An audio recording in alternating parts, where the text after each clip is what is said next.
It's a true-life story. This happened in one of the wealthiest neighborhoods in Atlanta. The mansion stood tall with glass walls and a view of the lake.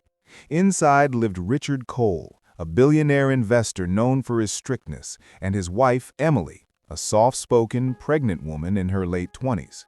They had a maid named Grace, a quiet black woman who had worked for them faithfully for over 10 years.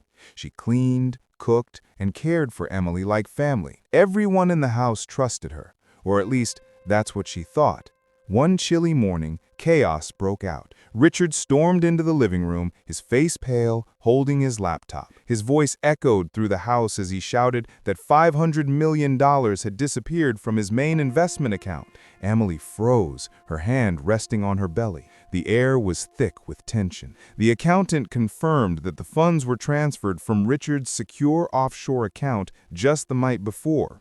When they checked who had access, to everyone's shock, Grace's name appeared on the list. Richard's rage exploded. He accused her of betrayal and demanded her arrest. Grace stood trembling, tears in her eyes, saying she didn't even know what an offshore account meant.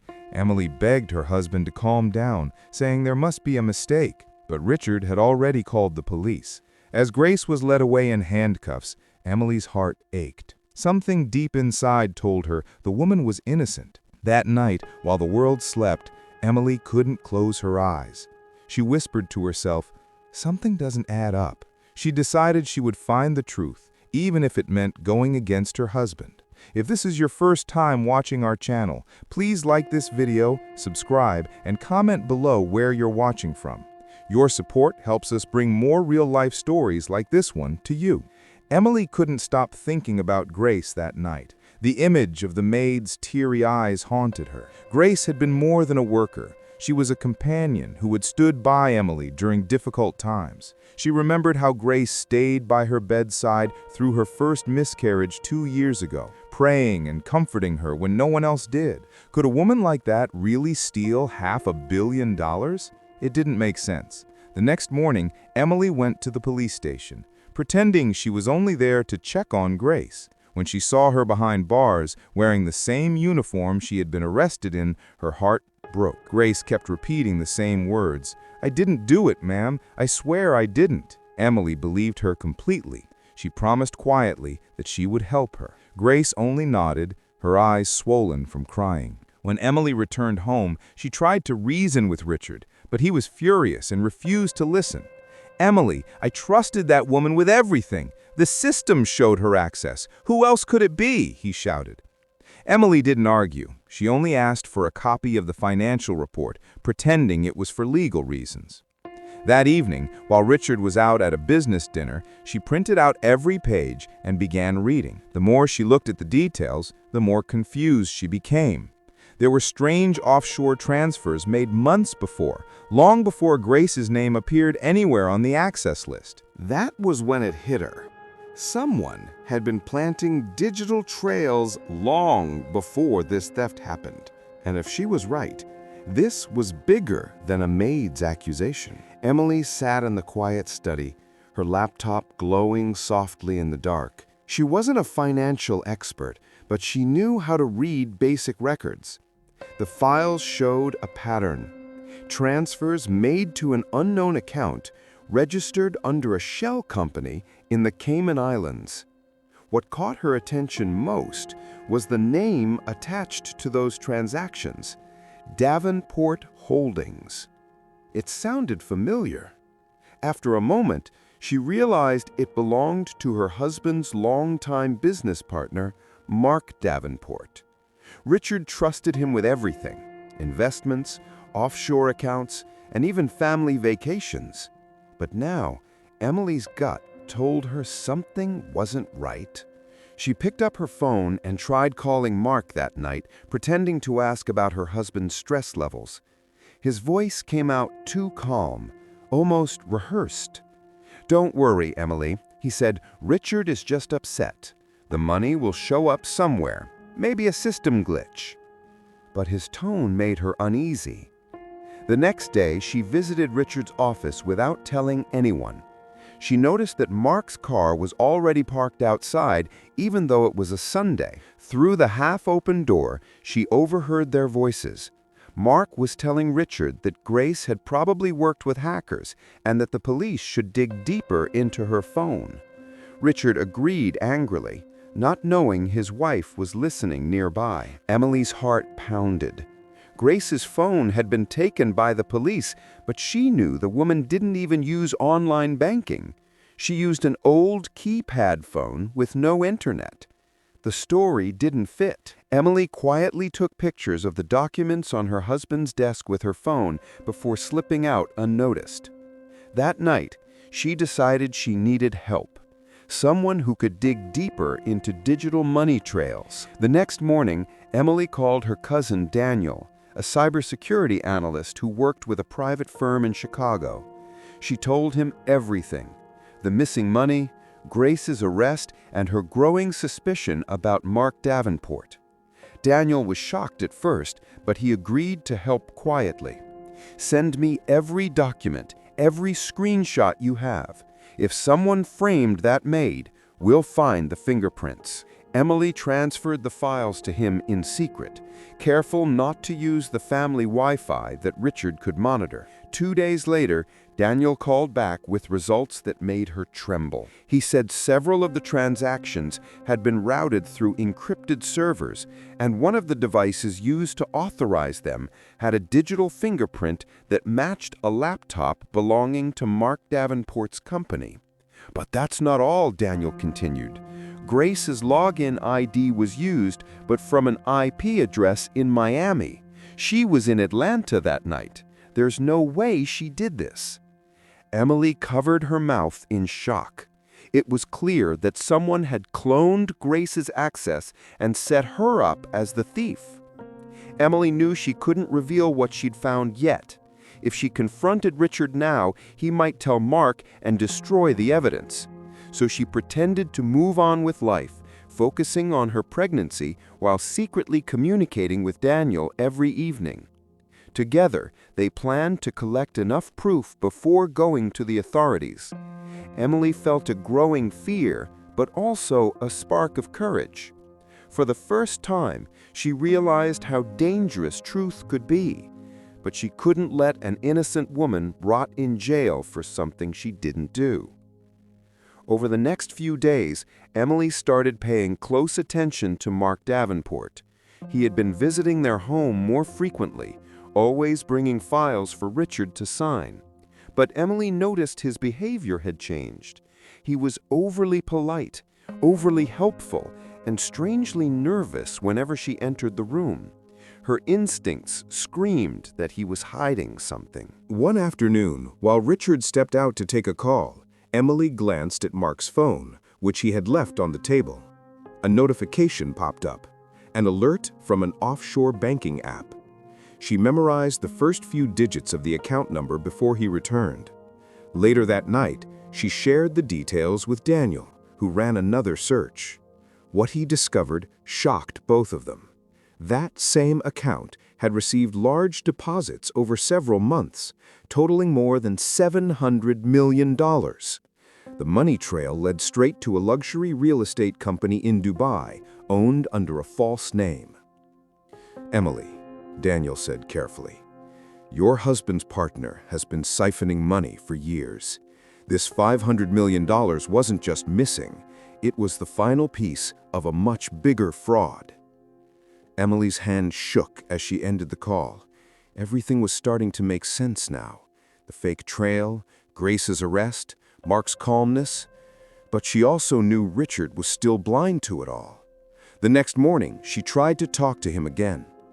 "Honey," she said gently, "what if Grace isn't the one who did this?" Richard frowned.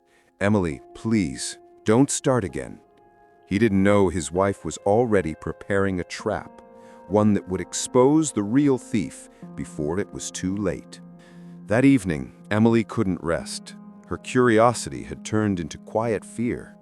She waited until Richard went to bed before sneaking into his home office. The room was dim, smelling faintly of whiskey and paper. She opened his laptop and inserted a flash drive Daniel had sent her. It was designed to copy hidden financial logs without leaving a trace. As the screen filled with data, Emily's heart raced. One folder caught her attention. It was labeled Joint Investments Secured. Inside were encrypted files linking her husband and Mark Davenport to several offshore accounts. But one of those accounts, the one Grace had been accused of hacking, was still active. It was being accessed in real time from another location. Emily clicked on the latest transaction and saw something that froze her blood. A new transfer of $5 million had just been initiated, not from Richard's system, but from Mark's private server. She realized she was watching a crime happen live. Before she could take a screenshot, a message appeared on the screen. Unauthorized login detected. The screen went black. Panic hit her chest. Someone knew she had been there. She quickly removed the flash drive, turned off the laptop, and left the room quietly. As she reached the hallway, her phone buzzed. It was Daniel. "Emily," he whispered urgently, "someone just tried to trace your device location from Miami. You need to be careful. This isn't just about money. They're covering their tracks." Emily stood frozen, one hand on her belly, realizing that she wasn't just chasing a thief anymore. She was in real danger. The next morning, Emily acted normal, pretending nothing had happened. Richard noticed she looked pale, but she blamed it on pregnancy stress. Inside, she was terrified. She knew Mark was dangerous now, but she couldn't let him suspect her. Later that afternoon, Mark came by again for a meeting with Richard. Emily stayed in the living room, pretending to read, but her eyes followed his every move. When Mark left, she noticed a small flash drive on the coffee table. It wasn't theirs. She quietly slipped it into her dress pocket before Richard came back. That night, when everyone was asleep, she plugged the flash drive into her laptop. To her shock, it contained audio recordings, private conversations between Richard and his investors. But hidden among the files was a voice note labeled Plan B. When she played it, she heard Mark's voice. "If the investigation turns toward me, we'll release the fake video showing Grace at the computer. Richard will never question it. The police will believe the footage." Emily's eyes widened in disbelief. It was proof. Mark had planned to use fake evidence all along. But the file also revealed something more chilling. Mark had secretly bugged their house, capturing Richard's private login information and using it to move funds. Emily immediately sent the file to Daniel, who confirmed it was authentic. "This is enough to clear Grace," he said. "But you need to stay quiet until I secure a digital backup. If they find out you have it, they'll destroy everything." Emily nodded, her heart pounding. She knew she was now holding the key to saving Grace, but also the evidence that could destroy her husband's closest friend. The following day, Emily tried to act calm, but her mind was spinning. She knew she had to expose Mark carefully. One wrong move, and he could destroy the evidence or even hurt her. That morning, she went to visit Grace at the detention center. The maid looked weaker, her once bright face pale and tired. When Emily told her she was working to clear her name, Grace's eyes filled with tears. "God bless you, ma'am. I knew you'd believe me." Emily squeezed her hand gently, promising that the truth would soon come out. When she got home, things took a dark turn. Richard was sitting in the living room, holding her phone. His face was unreadable. "Emily," he said slowly, "why did you send files to Daniel? I saw the messages." Her stomach dropped. She had forgotten that Richard had access to their shared cloud account. I just wanted to help," she stammered. But Richard's tone grew sharp. "Help? You're putting our family at risk. Mark said the hacker might target anyone connected to the case. You could have been traced." Emily froze. So Mark had already spoken to him. He knew. That meant her secret investigation was no longer hidden. Just then, Richard's phone rang. It was Mark. "Don't worry," his voice came through the speaker. "I've handled it. I'll stop by tonight. We need to discuss what your wife found." Emily's blood ran cold. The way he said it didn't sound friendly. Richard didn't notice the threat behind the words, but Emily did. She realized she only had one chance to expose Mark before he silenced her too. That evening, as the sun dipped below the horizon, Emily set her plan in motion. She called Daniel and told him everything, how Richard had found out, how Mark was coming over, and how she feared what might happen next. "Don't panic," Daniel said firmly. "Record everything. Put your phone on voice record and hide it near where they'll talk. I'll stay on the line, just in case." Emily agreed, her heart pounding so hard she could feel it in her throat. When Mark arrived, he was all smiles, but Emily could see the tension in his eyes. He greeted her politely and walked straight into Richard's study. Emily placed her phone behind a flower vase near the door, then quietly stepped away to the hallway. From there, she listened. Mark's voice was low but sharp. "Richard, your wife has been digging where she shouldn't. If she keeps it up, she'll ruin us both." Richard sounded confused. "What do you mean, us both? You're not hiding anything, are you?" There was silence for a moment. Then Mark's voice hardened. "Don't play dumb, Richard. You know half those accounts were opened under your name." Emily's eyes widened. She realized Richard might not be as innocent as she thought. She heard her husband stand up, his tone changing. "You set me up, didn't you?" he snapped. The sound of a chair falling followed. Mark's voice turned threatening. "Careful, Richard. If I go down, you go down too." Emily covered her mouth, trying not to make a sound. The conversation was her proof, a recording that tied Mark to the theft and hinted that Richard might not have knowingly benefited. When Mark finally left, Emily rushed to retrieve her phone. Her hands shook as she listened to the playback.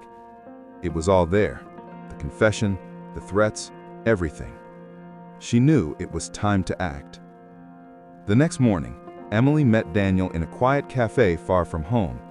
She handed him her phone with the recorded conversation. He listened carefully, his face growing serious. "This is it," he said. "With this, we can clear Grace and expose everything." He quickly transferred the audio file and the flash drive data to a secure cloud server, then contacted a trusted federal investigator he knew from work. They agreed to handle the case quietly to avoid tipping off Mark or Richard. Meanwhile, back at the mansion, Richard seemed uneasy. He kept pacing around, avoiding Emily's eyes. She knew he had realized the mess was much deeper than he thought. That night, as they sat for dinner, Richard finally spoke. "Emily, whatever you're doing, stop. You don't understand the kind of people we're dealing with." His tone was softer this time, more fearful than angry. Emily looked at him calmly. "You don't understand, Richard," she said. "An innocent woman is in jail because of your business partner. I won't stop until she's free." Richard sighed and said nothing more, but she saw regret in his eyes. 2 days later, Daniel called with news. "Emily, the investigators found offshore links to Davenport Holdings and tied them to multiple stolen funds from investors. Your husband's company was being used without his full knowledge. They'll move in soon, but you need to keep this secret." Emily nodded, tears in her eyes. It was almost over. Grace would soon be free. But deep inside, she worried what would happen once the truth came out. Mark wouldn't go down without a fight, and Richard would be forced to face how blind he had been all along. The morning the agents came, the mansion was unusually quiet. Emily sat in the living room, her hands resting on her belly, pretending to read. Outside, black cars pulled up silently. Within minutes, several federal officers entered with firm but calm voices. "Mark Davenport, you're under arrest for financial fraud, identity theft, and money laundering." Mark froze in shock. He had come to meet Richard for breakfast, smiling as usual, but the smile vanished as the handcuffs clicked around his wrists. Richard stood speechless as the officers read the charges. "This is a mistake!" Mark shouted. But one of the agents showed him the documents Emily had helped uncover, the recordings, the offshore logs, and the fake video he had planned to release. His face went pale. "Who did this?" he demanded, looking directly at Emily. She didn't flinch. "The truth did," she said quietly. The officers led him away while reporters gathered outside the gate. News cameras flashed as the once respected businessman was taken into custody. Later that day, Grace was released from police custody. Emily rushed to meet her, hugging her tightly as tears ran down both their faces. Grace whispered, "Thank you, ma'am. I knew God wouldn't let me die in there." Emily smiled weakly. "You were never alone," she said.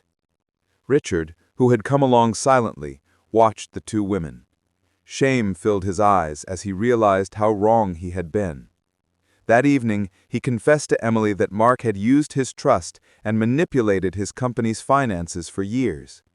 For the first time in a long while, Richard admitted he was sorry. Emily simply nodded, grateful the nightmare was finally ending. Weeks passed, and peace slowly returned to the Cole mansion. The story of the $500 million scandal made national headlines. Mark Davenport's arrest opened a flood of investigations that exposed years of hidden crimes. Many investors who had once trusted him came forward, shocked by how deeply he had deceived them. Richard cooperated with the authorities, handing over every document they needed to clear his own name. For the first time, he admitted publicly that his maid, Grace, had been wrongfully accused. Grace was offered a full apology, not just words, but action. Richard paid her a large compensation and bought her a small house in a quiet neighborhood. Emily visited her often, bringing baby clothes and groceries as her pregnancy drew closer. The two women had formed an unbreakable bond, one built on faith and truth. One afternoon, as Emily sat on Grace's porch, she said softly, "If I had listened to the world, you'd still be behind bars, but my heart knew you were innocent." Grace smiled, tears shining in her eyes.